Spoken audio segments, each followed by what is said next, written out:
Hello guys, मैं आज आपको बताऊंगा डिफरेंशिएटेड टीवी केयर फिल करने के बारे में। कैसे फिल करेंगे।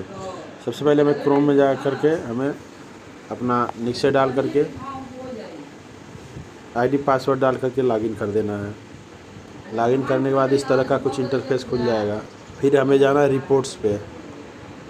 यहाँ पे रिपोर्ट्स में जाएंगे,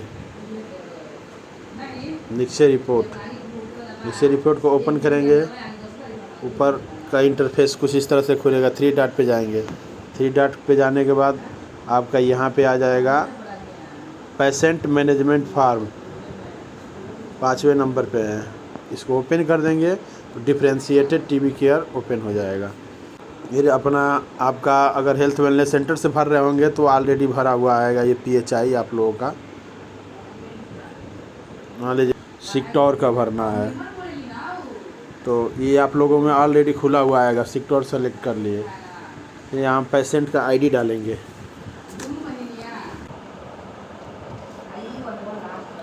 फिर यहाँ पेशेंट का नेम डालेंगे।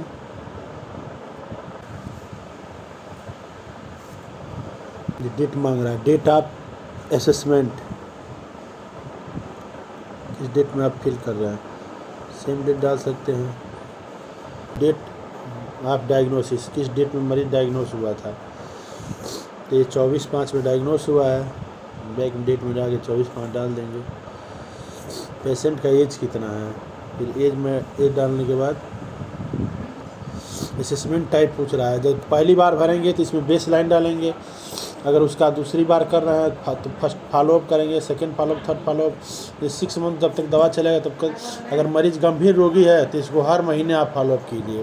तो मरीज़ ठीक है तो बेस लाइन भर देंगे। अगर आपको लग रहा है कि मान लीजिए मेरे पास 4-5 मरीज़ है और एक मरीज़ ज़्यादा वीक लग रहा है तो उसको हम फॉलोअप करेंगे पर मंथ। तो इसका पहले बेस लाइन डाल देंगे। फिर अपना पद नाम भर दीजिए इसमें। CHO। पल्स रेट पूछ रहा है, पल्स रेट।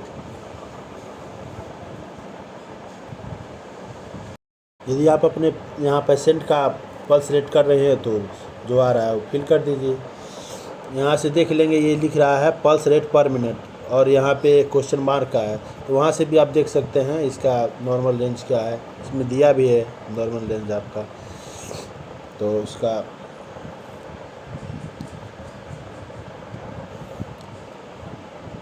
फिर आगे फिल करेंगे। टेम्परेचर पूछ रहा है।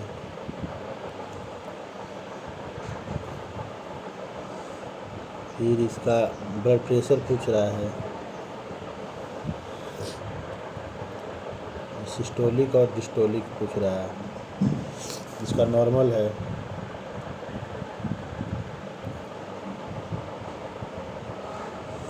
रिस्पायरेटरी रेट पूछ रहा है।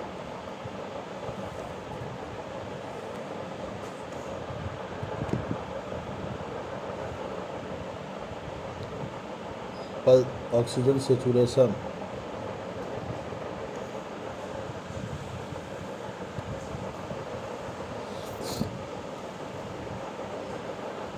हाइट और वेट पूछ रहा है।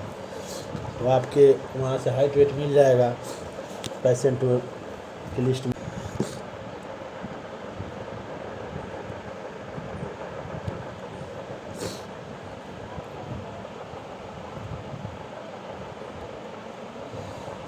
MAUC पूछ रहा है। अगर आपको आप लगाए हैं तो कर दीजिए, या नहीं मालूम है तो छोड़ दीजिए। Pedal oedema, no.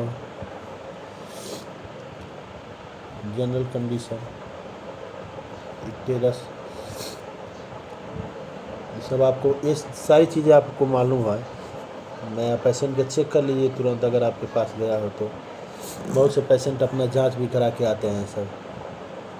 इसका हीमोग्लोबिन चेक कर लीजिए। वाइट ब्लड सेल मालूम है तो फिल कीजिए, नहीं मालूम है छोड़ दीजिए।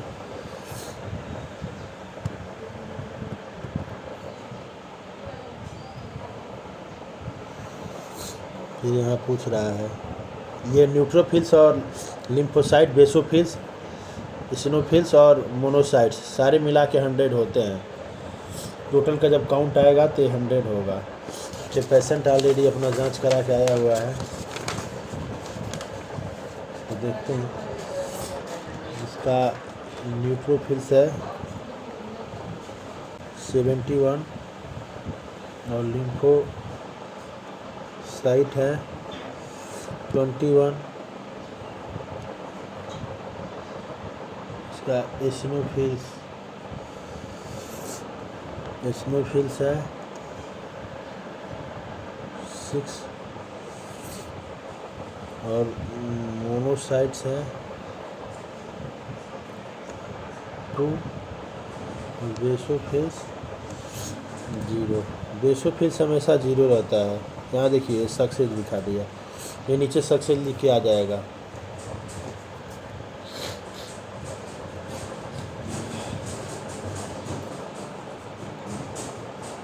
Random blood sugar, diabetic patient है।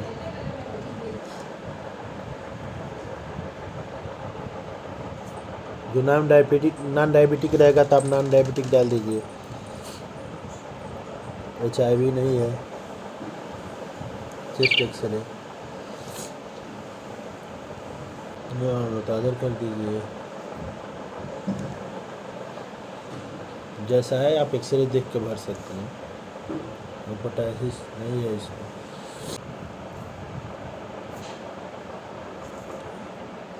आपका किडनी पूछ रहा है, बिलीरुबिन पूछ रहा है। तो सारा पेशेंट करा के आया है तो फिल कर दीजिए।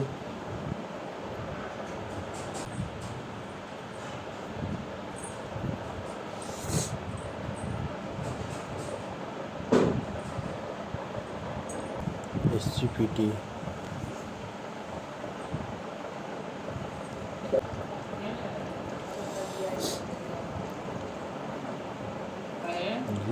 उसके बाद रिस्क कैलकुलेट कर लेंगे, देख लेंगे रिस्क है कि नहीं है।